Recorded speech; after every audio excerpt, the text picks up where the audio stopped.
What's up, Wizards? It's Dev, aka the Balding Boromir, here to give you some spoilers for the biggest Magic set of all time, with a big old asterisk next to the word biggest and the acknowledgement that that is both a nebulous and loaded term. But it is hard to deny that a lot of people are very excited about the Lord of the Rings set, but no one more excited, it seems, than Wizards of the Coast and Hasbro themselves, who are going to promote the inside of this set from what it looks like. Yep, that's right. Somewhere along the line, the entire team at Wizards of the Coast became determined that this summer universe's Beyond release was not going to be another Dungeons and Dragons Adventures in the Forgotten Realms, which in hindsight was a perfectly appropriate name for that set. Who remembers it? Nope, this one's going to be big. It's going to be bigger than Smaug's booty, and their money pile's going to be twice as big as his when they get done with this one too. And if you don't care, maybe you should, because this one's actually going to affect way more Magic players than you might think. The set's not going to be standard legal, but it's going to be modern legal and Commander legal, and there is going to be an arena release because the entire set will be playable in Historic. So even if you don't really care that much about LOTR, you might want to know what some of the cards are because you're probably going to see them. And yeah, it's Universes Beyond product that's legal in multiple formats and blah, blah, blah. We've already been through this with Dungeons and Dragons, and just like that set, I think Lord of the Rings is like a good enough fit for Magic the Gathering that I don't care that much. It's not really like we're doing Bluey as Magic cards, or, you know, the inevitable Pokemon but as Magic cards crossover. I actually think that one could be potentially very sick. I know I'm in the minority there, likely, but anyway, it's not like it's Sonic the Hedgehog again. That would be great, one way or the other. This is a property that fits really well with Magic, and I'm pretty sure we wouldn't even have Magic the Gathering without Lord of the Rings. So, you know, I started playing in 1995, and even back then there were people doing mock-ups of like, what would the One Ring do? What would that be as a Magic card? What would Gandalf do as a Magic card? So people have been doing this my whole life as a Magic player, so I'm not too shocked to see like a weird IP in my Magic. It makes perfect sense to me, so I'm not too worried about it. I like Lord of the Rings. I like The Hobbit, so we'll try it. See how it works, or at least that was my thought originally. But now we've seen some of the cards, which we are getting to, I promise. just another 10 seconds. And now that I've seen some of the cards, I'm a little worried, actually, because this is a good set. This is already, we've seen 18 cards with ridiculous looking sets. So let's look at them. Oh, actually, let me set just one more thing up. I'm not going to tell you to like and subscribe, even though I just did that, but it's going to take 5 more seconds. There's a piece of promotion in this set that is probably evil. I don't know that it's good, and it just makes me kind of laugh just thinking about it, and we'll get to it towards the end of the video. But if you know, you know. It's ridiculous, one of the things that they're doing. It's just, it's unbelievable. We knew they were going to do it eventually, but they're doing it. That took more than 5 seconds. Let's look at cards. Now, we'll start with one of the only spells that we actually got in this whole batch of cards. We mostly saw creatures. We know there's no planeswalkers in the set. Blake Rasmussen said that during the Twitch stream, but it seems like there's a lot of creatures, which makes sense because they mostly want to make like multiple versions of people we know, which they said they're going to do too. I'm going to go ahead and get that out of the way. A lot of the things we see today are just like one version of a dude or a lady that's going to be in the set, so just keep that in mind. But we mostly saw creatures today. And I guess at some point in the set, they're like, oh crap, we have to have spells. So they decided that I think a lot of the spells are going to be based around like famous scenes from the books. So let's take a look at You Cannot Pass. And I got kind of Mandela affected here because I thought, is it You Shall Not Pass? But apparently it is You Cannot Pass. So I didn't know, but one way or the other, this is just one white mana for an instant. And it's the scene with Gandalf and the Balrog on the bridge. But anyway, this destroys a creature that blocked or was blocked by a legendary creature this turn. Extremely situational card, but probably good in your commander decks. Like, maybe, it's still, even if you have your commander out, it's still like a little situational. But I guess in specifically the Legends decks, again, the set's going to be playable in Historic on Arena. So like in the Kethis decks or just the Historic Legendary decks in general, this could be a pretty sweet little card, I guess. Just 1 mana instant speed removal, right? So I like it, despite the fact that it's super situational. But, you know, not every piece of white 1 mana removal can be Swords to Plowshares. So this is like fine. Let's get to the people, because again, most of this is going to be people. Let's look at Aragorn and Arwen wed. See, they're getting married. That's so sweet. It's a cute card. It's 6 mana though. It's kind of a lot. 4, a green and a white for a 3/6 legendary human elf noble with vigilance. And whenever Aragorn and Arwen wed enters the battlefield or attacks, you put a +1/+1 counter on each other creature you control, and you gain a life for each other creature you control. Go. So just super sick for Selesnya tokens decks and commander and stuff. Even whether it's your commander or if it's in the 99 somewhere, you get this when it ETBs and when it attacks. So if it sticks around for more than a turn and gets to attack, or God forbid it has haste somehow, you can do that, chicken. Hold on, I'll let you out in a second. You're not trapped in this room forever. I just got to finish up with this card. This again, Selesnya tokens. Like, what else do you expect me to say? It looks like a pretty cool commander, and it might show up as a commander every now and again across the table from you just because it's so cool, you know? Like, if it was just like a random card from a new set, a plane we've never been to, I'd be like, you know, D+. But like, since it's Aragorn and Arwen, and they're getting married, and it's very sweet, I you know, C-. Like, it's fine. It's fine. It costs a little bit too much mana, but you know, even just one ETB trigger on this is probably enough to do good stuff. So let's move on to Sauron, the Lidless Eye. This is 5 mana, 3 a black and a red for a 4/4 legendary avatar horror. Cool creature types for Sauron. When Sauron the Lidless Eye enters the battlefield, gain control of target creature and opponent controls until end of turn. Untap it, gains haste till end of turn. You can also pay 1 a black and a red to have creatures you control get +2/+0 until end of turn. Each opponent loses 2 life. I really like this card, but there's a reason that I started with Arwen and Aragorn, and those 2 cards. It's weird to say 3 people's names, and it's 2 cards. Anyway, math. But one way or the other, there's a reason I started with these 2 cards, and that's because they are intro pack or starter pack or whatever they're calling them. Like those versions of these various people. You know, like we'll see different versions of Aragorn and Arwen and Sauron, and apparently these are kind of the lower power level versions of these cards, which makes, you know, the fact that Aragorn and Arwen cost 6 mana make a little bit more sense. But this card I actually think is super sweet, and I want to try it in a bunch of different decks. Like almost any Rakdos commander deck, this just kind of goes fine in. Steal whatever one of your opponent's like biggest things is and swing in with it. If you have a way to sack it, that's good, and you probably do, so sweet. I just like a threaten effect on a big old body. It's a big, nice, fat, meaty boy, so that's good. But more than that, I really like the activated ability on this. I have pipe dreams of activating it like 8 times in a turn. I mean, you need a lot of mana, but you know, it's Commander. Everybody wants a lot of mana, so whatever. I just want to activate this a bunch of times. I love the fact that it makes each opponent lose 2 life, but pumps creatures by a pretty big old margin too. So you can get in on attacks, I guess, and deal damage that way, but that's boring. I just want to activate this guy's ability over and over and win that way. But next, let's look at one of my favorite characters in Lord of the Rings lore. It's Tommy Bombs, everybody. Tom Bombadil over here, who is 5 colors, apparently. For some reason, I would have just thought that Tom Bombadil was like green. He has to hang out in this forest, whatever. But anyway, he's all 5 colors. He's Wooburg. And he's a 4/4 legendary god bard. As long as there are 4 or more lore counters among sagas you control, Tommy Bombadil has hexproof and indestructible, ladies and gentlemen.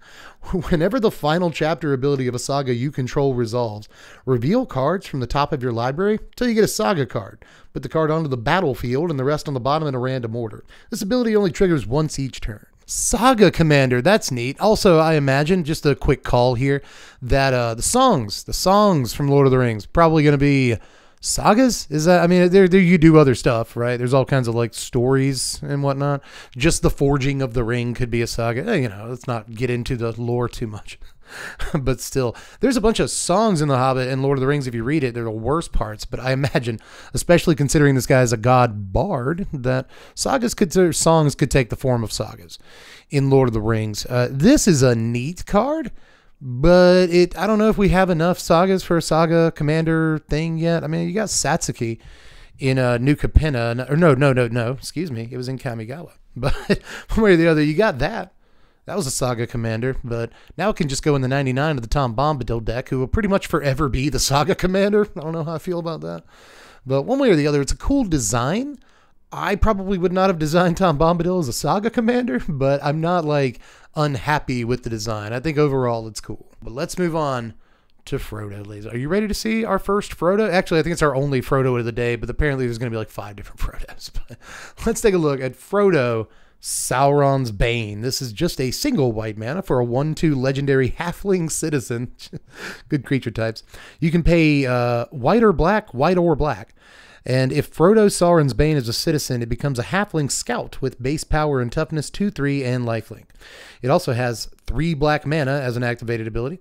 If Frodo is a scout, it becomes a halfling rogue with whenever this creature deals combat damage to a player, that player loses the game if the ring has tempted you 4 or more times this game. Otherwise, the ring tempts you. That's Mr. Frodo to you. This is a cool little card, man. Just a single mana for all of this, you know, calls back to a bunch of other creatures that we've seen like this in the past. Just recently evolved Sleeper, Ascended Animus, and a bunch of stuff that like levels up for mana, you know, Figure of Destiny. Like there's a bunch of stuff like just like this. Warden, you know, there's just stuff. Warden of the First Tree or whatever. There's a lot of creatures like this in the 1-drop slot in Magic. And I kind of like that they went with this design for Frodo, you know, showing his growth throughout the blah, blah, blah. It's cool. It's a pretty cool design. And I should probably, considering that's the thing you're very likely zeroed in on and focused on, talk about this stupid ring mechanic where you get tempted by the ring. This is not on just this card. It seems when you first look at this, you're like, oh, I have to pay, what is that? 3, 6, 9, 12, 13, 14, 15, considering his casting cost. I have to pay 15 mana to win the game and get him through for combat damage. Like, yeah, it looks worse than like Vorpal Blade or Vorpal Sword. But no, actually, there's a bunch of mechanics in this set that have the ring tempt you. And it's kind of silly. It's a little bit silly, just in my opinion. I don't know, some of you might think it's awesome. And that's fine. Things are subjective. You know, if you think this is an awesome mechanic, then cool. I think it's flavorful. I'm not going to say dripping with flavor like 15 times the way my buddy Blake did on the stream. I got no hard feelings towards Blake. But anyway, I'm not going to say that term over and over, but it is pretty flavorful. And I think it's kind of cool. I do worry there's going to be an awful lot of stuff in the set that you know, has the ring tempt you. And a lot of it from what we've seen already, because there's a few more cards we'll look at today with this mechanic. It seems like a lot of them is just tacked on. You know, the card does something amazing already, like already way above rate. And they just tack on like, oh, I guess the ring tempts you too. Sure, why not? Whatever. Super parasitic to the set, but like, sure, whatever. So, but it seems like it would be pretty easy to get the ring to tempt you a few times by the time you're able to activate this ability. And the Frodo can just like never get through for combat damage your opponent loses. And that actually seems lame. but we'll see. Remember, this set is legal in Modern. It is. But I'm not sure this is much better than like Kithion or a creature like it. So I'm not sure it takes over the format there or anything. But it is an Orzhov guy. Very interesting it's an Orzhov guy, I guess, because the ring makes him evil. Okay, that makes sense. Cool card. I like that you can just make him a 2/3 lifelink guy. That's awesome. And it shows like a little bit of his growth. You know, it's interesting that at some point in the story, Bilbo could kill a banalish hero. You know? And it'd be fine. Like Bilbo could kill a Tundra Wolves. It'd be totally cool, you know. Which is interesting. I guess technically Bilbo could kill a Tundra Wolves right straight from the Shire, couldn't he? He's a 1/2, they're a 1/1 first strike. So that's a little weird. But dude, Bilbo's going around killing Tundrils? I'll buy it. But anyway, cool card. But let's look at a couple of lands. Now it takes 3 movies and 10 hours to get to Mount Doom, but what are we, 15 minutes into this video? And here we are. Mount Doom, everybody. This is a Rakdos land. It's legendary. You can tap it and pay a life to add red or black. You can pay 1 a black, a red, and tap it to have it deal a damage to each opponent. That's neat. And you can also pay 5 a red, a black, and tap it and sacrifice it and a legendary artifact. Gotta have a legendary artifact out to choose up to 2 creatures and then destroy the rest. Activate only as a sorcery. It's a sweeper on a land, and it's not the same. It's not just strictly better, by the way, than Sulphurous Springs. I keep hearing people say that. Sulphurous Springs just taps for a colorless mana or whatever, generic mana, whatever you want to call it, and doesn't deal a point to you. This always deals a point when you tap it for mana, which like a little bit lame, but also I get the flavor. But I like that you can just like tap it and shoot everybody and just ping, you know, just one point. It seems like it's kind of neat, but it gives it something to do while you're waiting to hit that legendary artifact and have, what is it, 8 total mana? Basically, you have to tap this too. So you have to have like 8 lands or whatever. You know what I'm trying to say. Pedantic people in the comment section. You have to have 7 mana plus this land. And that's just kind of a lot. But, you know, when it's a sweeper on a land, I think it's probably worth it. You can choose 2 of your guys. So it's like a one-sided sweeper. Get it, Frodo and Sam? It's cute.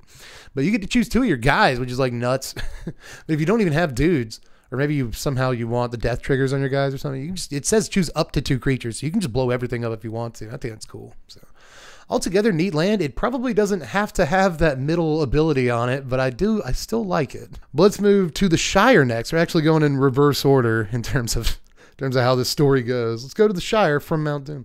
This is a legendary land that enters the battlefield tapped unless you control a legendary creature. You can tap it and add green, or you can pay 1 a green and tap it and tap an untapped creature you control to create a food token. Makes sense that you have to tap an untapped creature you control. Like, it takes time and effort to make a meal. They're just cooking for you. You got to let them cook. And I actually think this is great. I will say that it is land from this set that's going to go in basically every, at least mono green commander deck forever. Not every single, but like, you know, it probably should go in most mono green commander decks, and even like 2-color green commander decks. This probably shows up in, because a lot of them play creatures, and you might as well, you know. You got a commander in your deck, that's a legendary guy, it's come into play untapped. So neat. It's almost consequence free to play it, and that's a little worrisome. You know, they printed a bunch of these in Kamigawa. What a great set that really was. But they printed a bunch of these like basically consequence free. You need to play them in Commander. They come into play untapped always. Those did.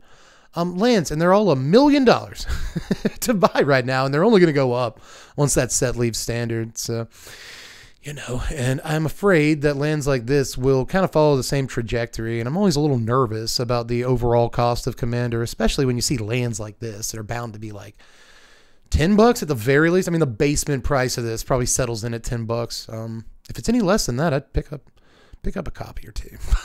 So I imagine this is a very playable Commander card from here until eternity, but it's cool. Food tokens are awesome, right? Not every deck can leverage food tokens super well, but I imagine that most Commander decks are still going to want the card regardless. So kind of nervous again about that, but I can't deny the card is great. But let's look at Gollum. Let's get back to some people. I guess at some point they're like, oh yeah, we can use locations. That's lands. But again, there's a bunch of people in this set. So let's get back to Gollum, the Patient Plotter. This is 2 mana, 1 and a black for a 3/1 legendary halfling horror. And when it leaves the battlefield, the ring tempts you. You can pay a black and sacrifice a creature to return Gollum from your graveyard to your hand. Activate only as a sorcery. So it's one of these. Gollum is a Bloodghast, or like one of these. There's a bunch of black creatures that basically do some version of this. I can come back to your graveyard. I'm a 2 mana 3-power guy or something, whatever. We've seen a million of these, and Gollum is a pretty good one. This is nice in all of the Commander decks that I've built so far. Sir Conrad and Judith and Ellis O'Cor and anything that's basically a big old Blood Artist Aristocrats pile where you sacrifice all your boys to Ashnod's altar and have a great time. This is amazing. A deck like that. I mean, there's a lot of cards that are great in that slot. Blood-Soaked Champion and blah, blah. But, you know, this is a pretty cheap little creature sacrifice outlet, just a single black mana. And it can block. Can Gollum block? Gollum can block. A lot of creatures like this cannot block. That's actually pretty good. So this is just super neat. And I guess the fact that the ring tempts you when it leaves play is like, fine. I guess it's extra gravy if you need that, but one way or the other, just like a 2 mana 3/1 that can block and can come back from your graveyard, sacrifice your creatures, a little outlet. Like, yeah, I'm gonna play this guy. I'm sure in any Ellis O'Cor deck he will be precious. But let's look at Samwise the Stout-Hearted, ladies and gentlemen. This is where we get into some like really good stuff. This is just 2 mana, 1 and a white for a 2/1 legendary halfling peasant.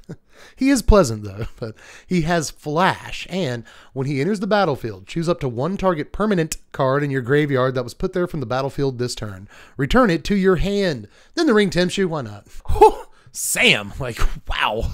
This is just one version of Sam that we'll see today. We will get 2 versions of Sam before we're done here, but this is a super playable looking card, right? Is this a white Snapcaster Mage? Am I looking at a Samcaster Mage? Sort of. I mean, a 2/1 flash for 2 mana.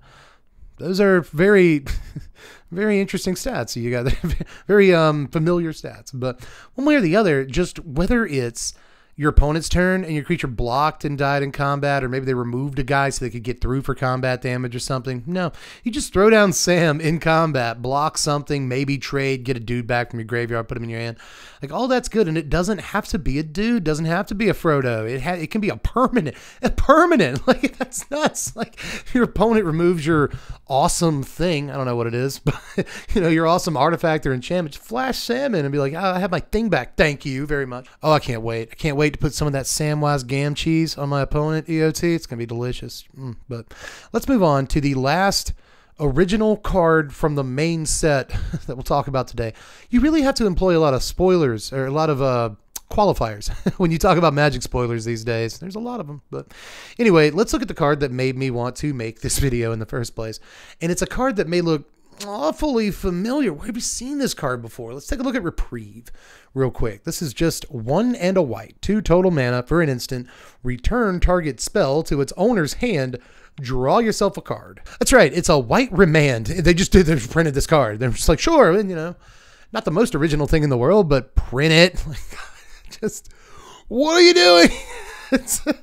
I've seen some people say that like we should reprint Mana Tithe into standard, no blah blah blah. But like there are people out there who advocate for white counterspells from time to time, and there are people who forget that white can counter spells from time to white and black, as a matter of fact, can counter spells every now and again, but it usually sucks. And this card does not suck. This is not sucky, but I guess it does, continue the tradition of white counter spells just being blue counter spells, but worse, although not necessarily worse. Like Mana Tithe is just Force Spike, but it's white instead of blue. And this is Remand, but it's white instead of blue. I guess they waited until Remand wasn't seeing as much modern play to print this, but this is white. You see, this is different because it's white.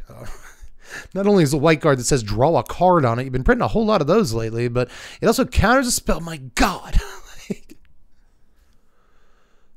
I mean, there's probably better ways to deter your opponent from sweeping you and stuff in Modern right now. If you're a deck like, say, mono white aggro, right? There's probably better ways, but there might not be. It's a great little sideboard card for Modern, and that's probably where it's going to thrive the most. So it's not like it's like nuts that they printed this. It's going to take over competitive play. I don't think I'm on that side of things or anything, and I don't think it's a color pie break necessarily. I know a lot of people do, but I've seen white counter spells and I've seen white draw cards. Why can't they have Remand? Because it's silly. It's silly to print Remand in white in 2023 and call it an original thought, right? But just it's silly to do it in the first place. So I'm still kind of coming to terms with this, and I'm not super sure how I feel about it, but I wanted to share with you this card is going to exist in a very short period of time. A white Remand. Did Magic need it? I don't know. Let me know in the comment sections, because I'm not sold. But, oh my God, let's cool down a little bit, everybody, with some reskins, because I feel like this is a good way to segue from the main set to the Commander set, because apparently there's 2 sets. Rolls eyes, sighs a little bit. Oh, man, it questions life. But anyway, yeah, there's a main set and a Commander set. And both of those sets contain various reskins of cards we already had. So let's take a look at Lorien Brooch, which is actually just a reskin of Trailblazer's Boots. You don't know what that does. It's 2 mana artifact. It's an equipment. It equips for 2 mana, and the equipped creature has non-basic land walk. Pretty good. But see here, it's Lorien Brooch. So let's move on to the Commander set, because these go by quickly. And honestly, the boots, it's like, oh yay, cool, they reprinted the boots, but the other reskins are freaking bananas. So let's take a look at the party tree real quick, which is actually just a Great Hinge, everybody. The Great Hinge, which is like $50, I'm pretty sure, at least. This card's at least $50 right now, but it gets a reskin in a much cooler looking form. This card looks so cool, everybody, in case you somehow don't know what the Great Hinge does. It's 7 and 2 green, 9 total mana for a legendary artifact that costs X less to cast, where X is the greatest power among creatures you control. You can tap it for 2 green and to gain 2 life, and whenever a non-token creature enters the battlefield under your control, you put a +1/+1 counter on it and draw a card. If that card seems unbelievable to you, you're absolutely right. Card is nuts. It ruled Standard in a way for a couple of years, and it rules Commander right now, where it has to be in pretty much every green Commander deck. For real this time. That's a real statement. It has to be in every green Commander deck. So yeah, I'm freaking out about this card. It looks incredible to me. I love the color palette. I love the art style. I want the card, but it's probably going to be $1 billion. But it won't be as much as the other reskins that we saw from the set, right? I mean, let's get ready, because they also just reskinned Ensnaring Bridge. This is the Bridge of Khazad-dûm, where the confrontation between the Balrog and Gandalf happens. This is 3 mana for an artifact. Creatures with power greater than the number of cards in your hand can attack. If you've never played against it, count yourself very, very lucky, because this is an extremely annoying card.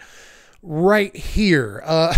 Snaring Bridge is just dumb to have to play against, but it does need reprints. It always needs reprints. It will need a reprint after this reprint. So sweet little reskin that might end up being, besides the original version, maybe the most expensive version of Snaring Bridge at the end of the day. But if you want to see a really nutty reskin, let's just look at Wasteland. They just reprint. Sure, it's the Valley of Golgoroth, but it's actually a freaking Wasteland.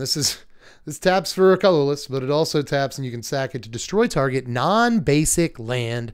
This card is in this set. That's just, here's Wasteland, everybody. It too always needs reprints. Copy Wasteland is a lot of money, but here it is.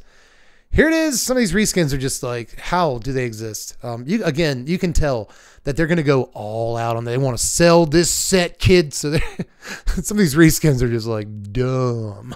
But, oh, man. All right. Let's look at 2 cards from the Commander set. That's all we really saw, besides the cards I just showed you. Let's look at 2 cards from the Commander set before we close it out by going back to the main set for the first 2 cards that we saw. That's a formula for a video. But anyway, let's look at Radagast next. Radagast is awesome. He's one of the 5 wizards. He's on the council. I forgot what it's called. But anyway, he's one of the 5 like main wizards in the story, and he's awesome. I've always been a fan of Radagast. But this is Wizard of Wilds. He has 4 mana, 2 in Simic colors. I wouldn't have thought, but all right. It makes perfect sense, right? He's 2, a blue and a green for a 3/5 legendary avatar wizard with ward 1. Birds and beasts you control have ward 1.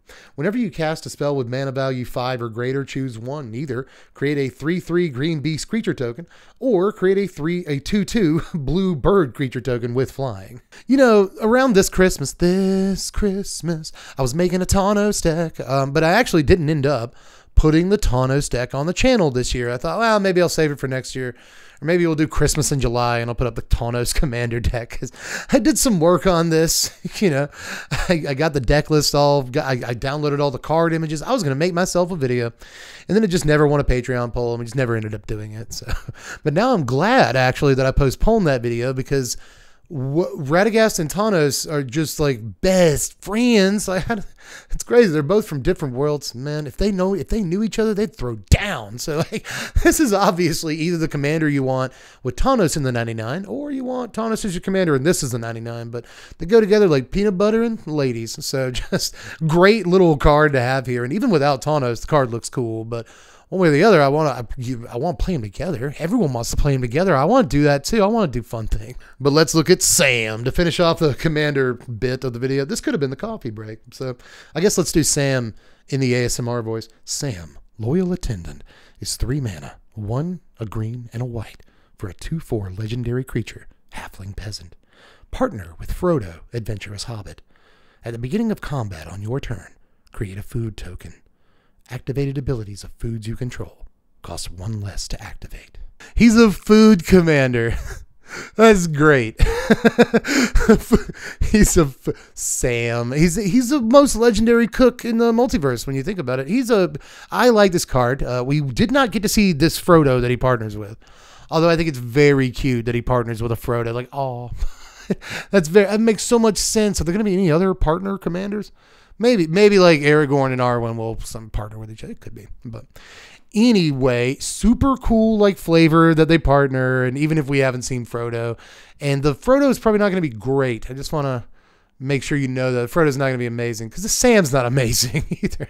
Usually partner commanders on the best thing in the world, but still, I do like a food commander. I love a food commander. So just glad this card exists, and I'm kind of glad it got to be Sam, even though, again, sometimes I'm weird about universes beyond. Like, I ship this. It's fine. But let's go back to the main set, everybody, because we got 2 really kind of 3 more cards to look at, because we still have to discuss that unbelievable thing they're doing in this set. Can't believe it. I can believe it. Nothing surprises me anymore. But anyway, let's look at some exciting cards, because like the beginning of the video... What's wrong with me? The beginning of the video, I said that ever since like 1995, when I started playing, people have been drawing up what, Gandalf and the One Ring are going to look like. What would they be as Magic cards?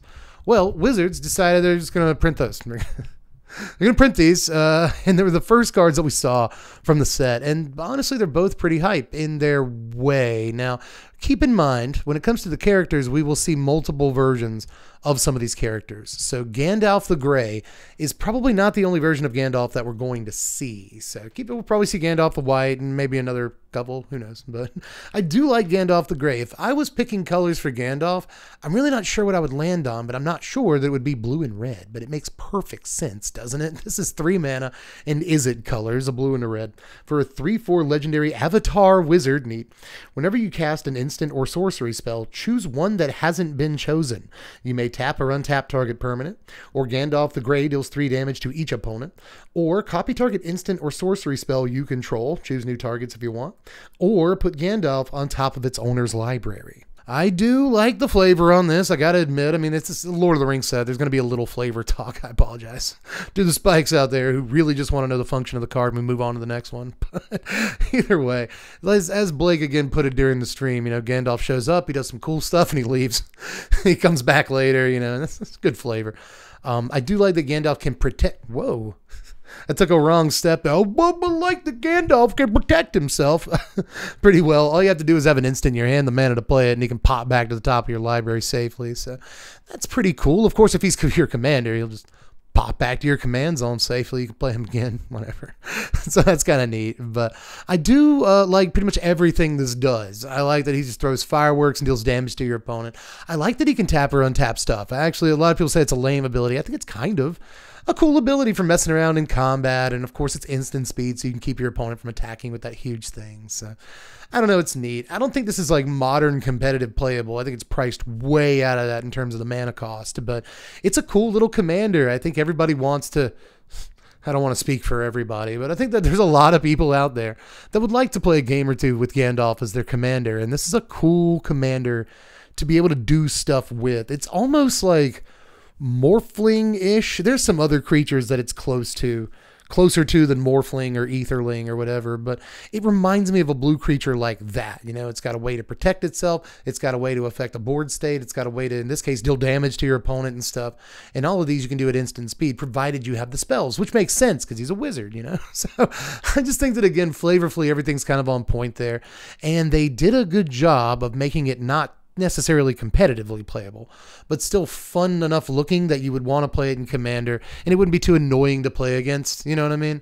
It's not like, oh, I have to play against the Walking Dead guy whenever I want to play against humans now, and that's a little dumb. But if Gandalf shows up at the other side of the table, I guess, hey, Gandalf, I'm not too upset with it. He seems like he belongs here, So I'm totally cool with it. I think it's a good design, and he doesn't do anything too cracked, but he does do some cool stuff, and it's going to be annoying some of the time what things your opponent can do at instant speed. But let's look at the One Ring. I imagine there's only going to be one version of this card, unlike a lot of the other characters that we've seen. But for 30 years now of me playing Magic, almost at least, people have been theorizing what this card would look like as a Magic card. And I got to say,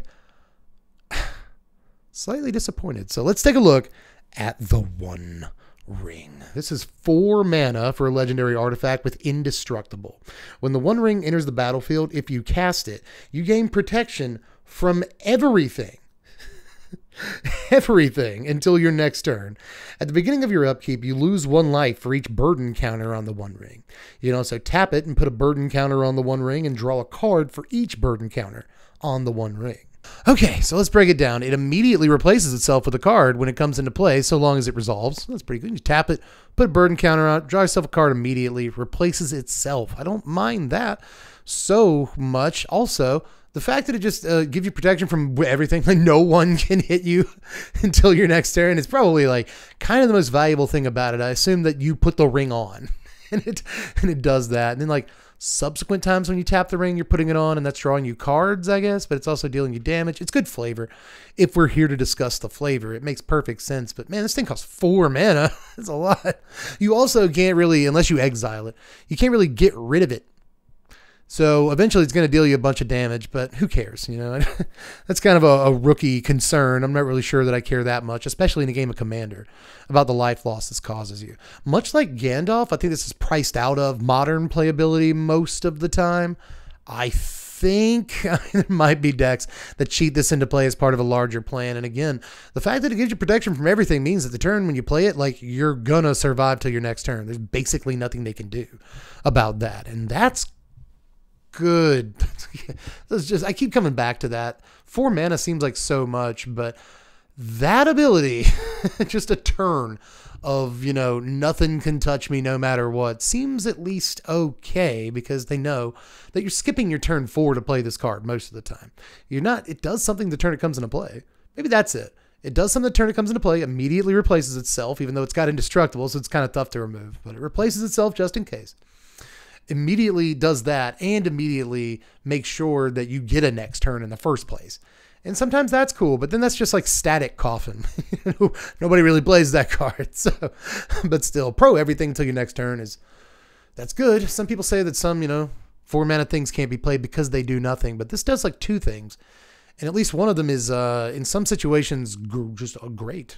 It's really, really good. There's not a lot of lines of text like that in Magic the Gathering. So maybe I'm misjudging, and I just think it's, I'm one of those people. It's like, it's just an unassuming ring. What's so special about the blah blah? But it's actually incredible. I might be being one of those people. And by the time it's been in play for a couple of turns, tapping it to draw 2 is like, especially again in a game of Commander. Like, oh, cool, I take 3 damage at the beginning of my turn. Like, cool, I started at 40. I draw 3 cards. Yikes. That seems pretty good. If it sticks around for more than a few turns, like, that player is probably going to win the game off just the power of this, because honestly, the drawback isn't that bad. I mean, eventually, I will say, by the time it's been in play like 5 turns, you've taken a buttload of damage.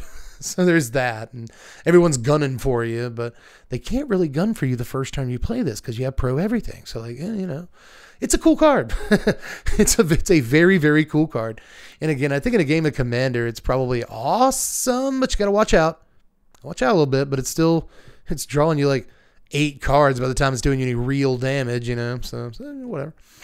I think it's probably worth playing there, but not in any real, like, Commander can be a competitive format, but you know what I mean by competitive format, modern, legacy, whatever. So I don't really see this card being a huge danger, and I like the flavor, but ultimately there's just something off about it to me. 4 mana, the card should cost a lot, right? The card should cost a lot. It should, but there's something about it, the total design, the overall piece that disappoints me, and I can't really put my finger on it. And that's lame because, design is kind of objectively good. I just wish it was different, and I don't know how I want it to be different, which means I'm whining. But anyway, I said there was one more card today. I kind of like a half a card, you know what I mean? It's because it's a card we've already seen. Okay, all right. So they're doing serialized versions of some of these cards, right? In collector boosters. There's going to be serialized versions of some of these cards. But they have decided to put out the ultimate serialized card. I have to sit down for this one. It's just what they're doing for this. Okay, so I remember when this set was announced, I saw someone on Twitter say that if they do serialized cards from the set, then the One Ring 001 is going to be worth like the most money of any Magic card ever. And that's probably true. Here's the thing. So let me just say it. What they're doing, in case you haven't seen this, is they are putting out the One Ring. It looks like this, but you'll never see it because there's only one of them. You may note the serialization says 001 of 001. These are literally more rare than Willy Wonka's golden tickets. There were 5 of those, There's one of these in the entire world. In the whole world, it's literally the rarest commercially released Magic card of all time that's available in booster packs. It's available in collector boosters, which also means, by the way, he meant to specify that the gift bundle comes with a collector booster in it, and you can get it in that collector booster. It's possible it might get sorted into a gift bundle. I don't know if it's any more likely that it does, but anyway, you can get these. You can get this. It's in an English language collector booster. Somewhere in the world, there is only one. There is a single copy of this card in the world. So they are trying to have their like Willy Wonka moment here. And honestly, like I would put it online. If I opened this card, I would put it online because I'm a content creator. And like I need the clicks. But if I was just like a normie or something, like when I say normie, I just mean like not content creator, not someone who stands to gain from putting the card online. I just wouldn't. I would in no way tell anyone that I opened this card. I would keep it. I would probably end up like Gollum, right? I don't know. That's not true either. If I wasn't a content creator, I would still be like extremely poor. I mean, I'm poor now, but if I wasn't a content creator, I would be like definitely poor. So what I would probably do if I opened this card is just sell it with bids starting at like, I don't know, $25,000. Like this card's going to go for like an unbelievable amount of money. It's the only one. There's like thousands of Black Lotuses in the world from Alpha. There is one ring, everybody. And that's people are going to get like kneecapped over this card. Everybody, you know that scene in Wonka where like Charlie finds the golden ticket, and that one lady's like, "I'll give you $50 for it," and that one, "I'll give you $500," and that one guy's like, "Run home, Charlie, run home and don't stop till you get there." And like that's how this is gonna be. If like your whole LGS sees you open this card, you need to go. You need to quietly not tell anybody what you just opened and just leave. You need to get on the bus and go back to your house and list it on eBay. No one needs to know. It's like a lottery ticket that you find this thing, man. Like that, I just people are gonna have pipe dreams about finding it. People are gonna open all the product in the world because they have a gambling addiction to try to find this thing. There's like so many issues with them doing what they've done here. Like it's just so obviously slimy and weird. But I guess put all that aside, it is extremely hype that this kind of thing exists. To some people more than others, I guess it's cool. I guess if you just wanna. You want to look at it this way, like, oh, what a cool little promotion they're doing. There's only one. That's neat. But there's a lot of, if you just scratch the surface and dig a little deep into it, there's a lot of issues with them doing something like this. And it's a lot more than a feeling. I think some people are just going to feel like this is kind of scuzzy and not know how to explain why. There's a lot of reasons. This is exploitative. It's going to get people to open a lot of product for this set. Like I said, Wizards wants this to be the biggest Magic set literally of all time, whatever your definition of that is.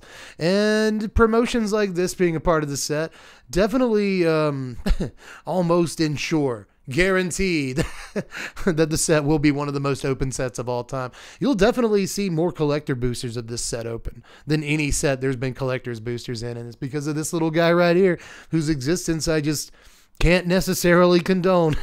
I can't believe they're doing it.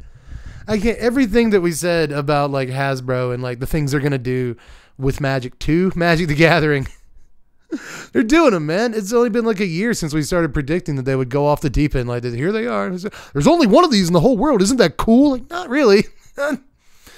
Not really. I could probably just do a whole video about this card and go off for like an hour, but like, it's not good for my blood pressure, so I should stop soon. I just need to tell you this card exists. That's kind of my job. It's what I do as a YouTuber. This card exists. It's the only one in the whole world. It's ridiculous. So yeah, this set releases in June, but they have to get vendors to buy the set, and that includes not just LGSs, but like Targets and Walmarts and stuff. And so they tend to put out a bunch of cards early for their vendors. And because of that, they might as well show us the cards. So we get to know about the existence of stuff like this long before the vendors. And the vendors, the Targets and Walmarts of the world will definitely be like, oh yeah, they're going to buy this. We're going to order this. So I guess like, mission accomplished, Wizards of the Coast. You're going to sell this set to wholesalers, or to retailers.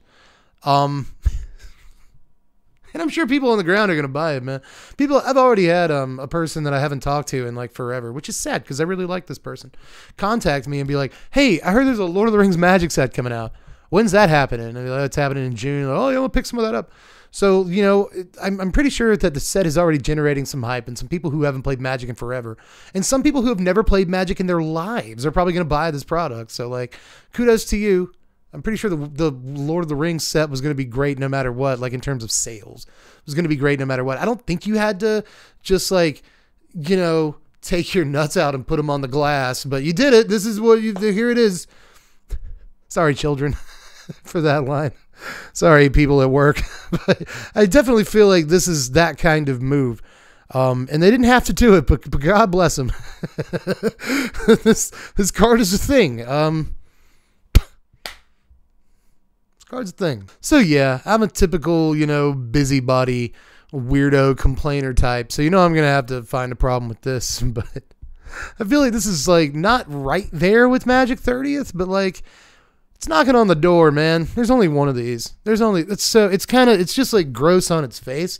But there's like plenty of ways you can like dig deep and logically explain why it's super gross. So like, woof. But those are the cards that we know from the set so far. I will be doing spoilers for this set. I usually don't for like non-standard sets, but I'm honestly kind of hype about this one. And it's going to be like historic legal, which means it might show up in historic brawl. That's a format I play every now and again on Arena. So I don't know. Set's going to affect a lot of people, so I'm probably going to do spoilers when they happen, but that's not going to be for a little while. But cool little first look at the set. Let me know how you felt about it.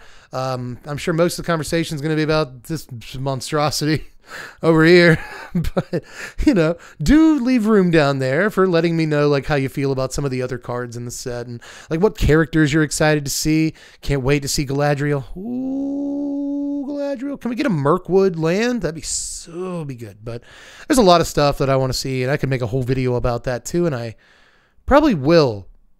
Maybe I will. But either way, just let me know. Let me know how you felt about the whole proceedings here, and what cards are your favorite. What cards you hate? Do you hate Gandalf? Is that actually a crappy Gandalf? I don't know. Just fire off on me down there in the comments.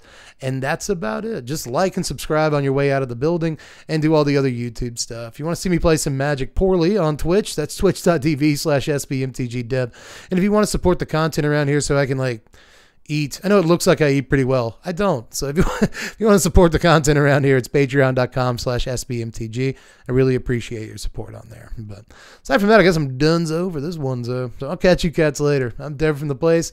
Thanks for watching, Wizards. Spread love and be kind.